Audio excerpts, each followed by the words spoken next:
मैना का विलाप, शिव के साथ कन्या का विवाह न करने की हट, देवताओं तथा श्री विष्णु का उन्हें समझाना तथा उनका सुंदर रूप धारण करने पर ही शिव को कन्या देने का विचार प्रकट करना। ब्रह्मा जी कहते हैं, नारद, जब हिमाचल प्रिय सती मैना को चेत हुआ तब वे अत्यंत क्षुब्ध होकर विलाप एवं तिरस्कार करने लगी। पहले तो उन्होंने अपने पुत्रों की निंदा की, इसके बाद वे और अपनी पुत्री को दुर्वचन सुनाने लगी। मैना बोली, मुने, पहले तो तुमने यह कहा था कि शिवा शिव का वरण करेगी, पीछे मेरे पति हिमवान का कर्तव्य बताकर उन्हें आराधना पूजा में लगाया, परंतु इसका यथार्थ फल यह क्या देखा गया? विपरीत एवं अनर्थकारी दुर्बुद्धि देवर्षि, तुमने मुझ अधम नारी को सब तरह से ठग लिया। फिर मेरी बेटी ने ऐसा तप किया जो ऋषि मुनियों के लिए भी दुष्कर है। उसकी उस तपस्या का यह फल मिला जो देखने वालों को भी दुख में डालता है।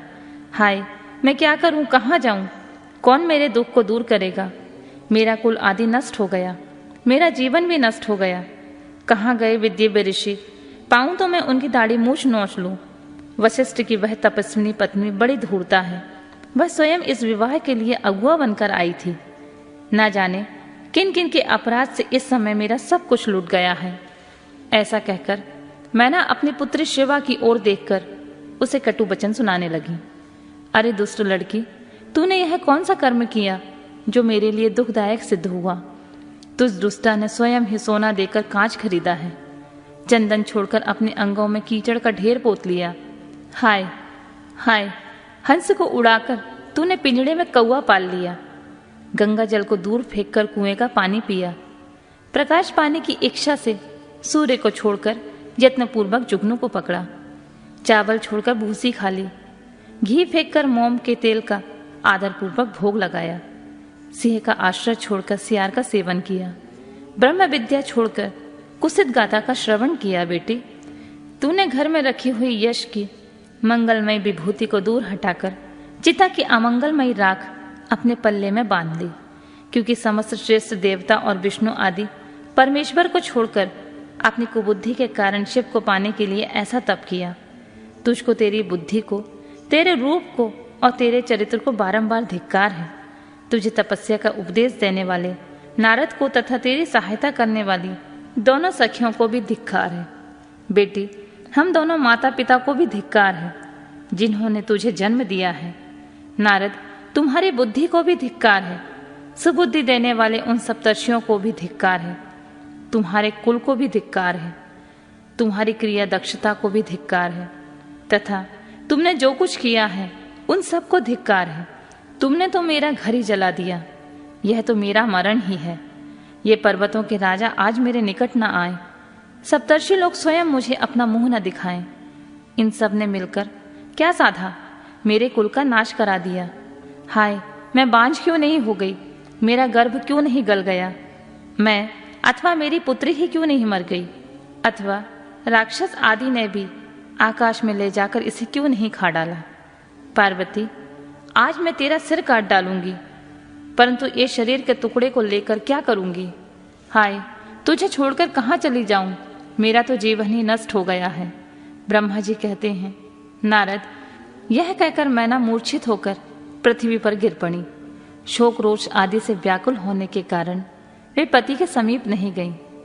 देवर्षि, उस समय समस्त देवता उनके निकट गए। सबसे पहले मैं पहुंचा। मुनि श्रेष्ठ, मुझे देखकर तुम स्वयं मैना से बोले। नारद जी ने कहा, पतिव्रते, तुम्हें पता नहीं है, वास्तव में भगवान शिव का रूप बड़ा सुंदर है। उन्होंने लीला से ऐसा रूप धारण कर लिया है, उनका रूप यथार्थ नहीं है। इसलिए तुम क्रोध छोड़कर स्वस्थ हो जाओ, हठ छोड़कर विवाह का कार्य करो और अपनी शिवा का हाथ शिव के हाथों में दे दो। तुम्हारा यह वचन सुनकर मैना तुमसे बोली, उठो, यहाँ से दूर चले जाओ, तुम दुष्टों और अधर्मों के शिरोमणि हो। मैना के ऐसा कहने पर मेरे साथ इंद्र आदि सभी देवता एवं दिक्पाल क्रमशः आकर यूं बोले, पितरों की कन्या मैंने, तुम हमारे वचनों को प्रसन्नता पूर्वक सुनो। ये शिव निश्चय ही सबसे उत्कृष्ट देवता हैं और सबको उत्तम सुख देने वाले हैं। आपकी पुत्री की अत्यंत दुस्सह तपस्या को देखकर इन भक्त वत्सल प्रभु ने कृपा पूर्वक उन्हें दर्शन देकर यह श्रेष्ठ वर दिया था। यह सुनकर मैना ने देवताओं से बारंबार अत्यंत विलाप करके कहा, शिव का रूप बड़ा भयंकर है, मैं उन्हें अपनी पुत्री नहीं दूंगी। आप सब देवता प्रपंच करके क्यों मेरी इस कन्या का उत्कृष्ट रूप को व्यर्थ करने के लिए उद्यत हैं। मुनीश्वर, उनके ऐसा कहने पर वशिष्ठ आदि सप्तर्षियों ने वहां जाकर यह बात कही, पितरों की कन्या तथा गिरिराज की रानी मैंने, हम लोग तुम्हारा कार्य सिद्ध करने के लिए आए हैं। जो कार्य सर्वथा उचित और उपयोगी है, उसे तुम्हारे हट के कारण हम विपरीत कैसे मान लें। भगवान शंकर का दर्शन सबसे बड़ा लाभ है, वे स्वयं तुम्हारे घर पधारे हैं। उनके ऐसा कहने पर भी ज्ञान दुर्बला मैना ने उनकी बात मिथ्या कर दी और रुष्ट होकर उनसे कहा, मैं शस्त्र आदि से अपनी बेटी के टुकड़े टुकड़े कर डालूंगी, परंतु उस शंकर के हाथ में नहीं दूंगी। तुम सब लोग दूर हट जाओ, किसी को मेरे पास नहीं आना चाहिए। ऐसा कह अत्यंत बेहाल होकर विलाप करके मैना चुप हो गई। मुने, वहां उनके इस बर्ताव से हाहाकार मच गया। तब हिमालय अत्यंत व्याकुल हो वहां आए और मैना को समझाने के लिए प्रेम पूर्वक तत्व दर्शाते हुए बोले, प्रिय मैंने, मेरी बात सुनो, तुम इतनी व्याकुल क्यों हो गई? देखो तो कौन कौन से महात्मा तुम्हारे घर पधारे हैं, तुम इनकी निंदा क्यों करती हो? भगवान शंकर को तो तुम भी जानती हो, किंतु नाना नाम रूप वाले शंभु के विकट रूप को देखकर घबरा गई हो। मैं शंकर जी को भली भांति जानता हूँ, वे ही सबके प्रतिपालक हैं, पूजनीयों के भी पूजनीय हैं तथा अनुग्रह एवं विग्रह करने वाले हैं। निष्पाप प्राण प्रिय, हट न करो, मानसिक दुख छोड़ो, सुब्रते शीघ्र उठो और सब कार्य करो। पहली बार विकट रूपधारी शंभु ने मेरे द्वार पर आकर जो नाना प्रकार की लीलाएं की थी, मैं आज उनका तुम्हें स्मरण दिला रहा हूँ। उनके उस परम महात्म्य को देखकर और समझकर उस समय मैंने और तुमने उन्हें कन्या देना स्वीकार किया था। प्रिय, अपनी इस बात को प्रमाण मानकर सार्थक करो। इस बात को सुनकर शिवा की माता मैना हिमालय से बोली, नाथ, मेरी बात सुनिए और सुनकर आपको वैसा करना चाहिए। आप अपनी पुत्री पार्वती के गले में रस्सी बांधकर इसे बैखट के पर्वत से नीचे गिरा दीजिए, परंतु मैं इसे हर के हाथ में नहीं दूंगी। अथवा नाथ, अपनी ही बेटी को ले जाकर निर्दयता पूर्वक समुद्र में डुबा दीजिए। गिरिराज, ऐसा करने पर आप पूर्ण सुखी हो जाएंगे। स्वामिन, यदि विकट रूपधारी रुद्र को आप अपनी पुत्री देंगे तो मैं निश्चय ही अपना शरीर त्याग दूंगी। मैना ने जब हठपूर्वक ऐसी बात कही, तब पार्वती स्वयं आकर यह रमणीय वचन बोली, माँ, तुम्हारी बुद्धि तो बड़ी शुभकारक है, इस समय विपरीत कैसी हो गई? धर्म का अवलंबन करने वाली होकर भी तुम धर्म को कैसे छोड़ रही हो? ये रुद्रदेव सबकी उत्पत्ति के कारणभूत साक्षात ईश्वर हैं, इनसे बढ़कर कोई दूसरा नहीं है। समस्त श्रुतियों में यह वर्णन है कि भगवान शंभु सुंदर रूप वाले और सुखद हैं। कल्याणकारी महेश्वर समस्त देवताओं के स्वामी तथा स्वयं प्रकाश हैं। इनके नाम और रूप अनेक हैं। माता जी, श्री विष्णु और ब्रह्मा आदि भी इनकी सेवा करते हैं। ये सबके अधिष्ठान हैं, कर्ता, हर्ता और स्वामी हैं। विकारों की इन तक पहुंच नहीं है। ये तीनों देवताओं के स्वामी अविनाशी एवं सनातन हैं। इसके लिए ही सब देवता किंकर होकर तुम्हारे द्वार पर पधारे हैं और उत्सव मना रहे हैं। इससे बढ़कर सुख की क्या बात हो सकती है? अतः यत्न पूर्वक उठो और जीवन सफल करो। मुझे शिव के हाथों में सौंप दो और अपने गृहस्थ आश्रम को सार्थक करो। माँ, मुझे परमेश्वर शंकर की सेवा में दे दो। मैं स्वयं तुमसे यह बात कहती हूँ।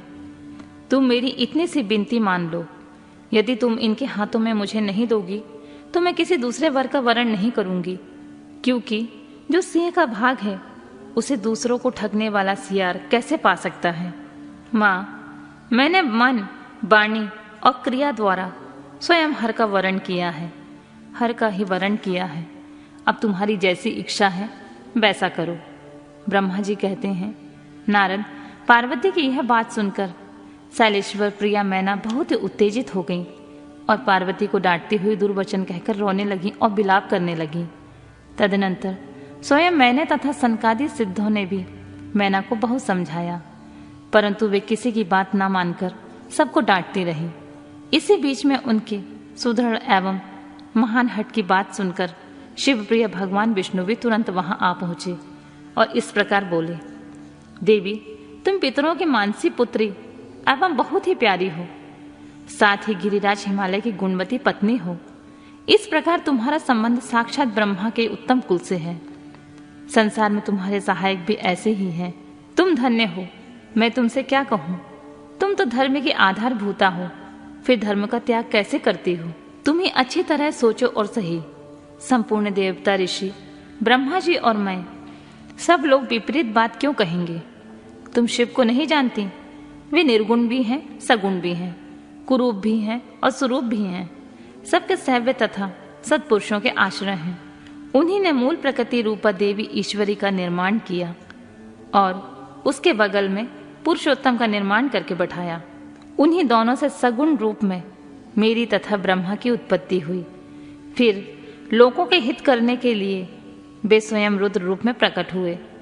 तदनंतर वेद, देवता तथा स्थावर जंगम रूप में जो कुछ दिखाई देता है, वह सारा जगत भी भगवान शंकर से ही उत्पन्न हुआ है। उनके रूप का ठीक ठीक वर्णन अब तक कौन कर सका है, अथवा कौन उनके रूप को जानता है? मैंने और ब्रह्मा जी ने भी जिनका अंत नहीं पाया, उनका पार दूसरा कौन पा सकता है? ब्रह्मा से लेकर कीट पर्यंत जो कुछ जगत में दिखाई देता है, वह सब शिव का ही रूप है। ऐसा जानो, इस विषय में अन्यथा कोई विचार नहीं करना चाहिए। वे अपनी लीला से ऐसे रूप में अवतीर्ण हुए हैं और शिवा के तप के प्रभाव से तुम्हारे द्वार पर आए हैं। अतः हिमाचल की पत्नी, तुम दुख छोड़ो और शिव का भजन करो। इसमें तुम्हें महान आनंद प्राप्त होगा और तुम्हारा सारा क्लेश मिट जाएगा। ब्रह्मा जी कहते हैं, नारद, श्री विष्णु के द्वारा इस प्रकार समझाए जाने पर मैना का मन कुछ कोमल हुआ, परंतु शिव को कन्या न देने की हट उन्होंने तब भी नहीं छोड़ा। शिव की माया से मोहित होने के कारण ही उन्होंने ऐसा दुराग्रह किया था। उस समय मैना के शिव के महत्व को स्वीकार कर लिया। कुछ ज्ञान हो जाने पर उन्होंने श्री हरि से कहा, यदि भगवान शिव सुंदर शरीर धारण कर लें तब मैं अपनी पुत्री उन्हें दे सकती हूँ, अन्यथा कोटि उपाय करने पर भी नहीं दूंगी। यह बात मैं सच्चाई और दृढ़ता के साथ कह रही हूँ। ऐसा कहकर दृढ़तापूर्वक उत्तम व्रत का पालन करने वाली मैना शिव की इच्छा से प्रेरित होकर चुप हो गई। धन्य है शिव की माया, जो सबको मुंह में डाल देती है।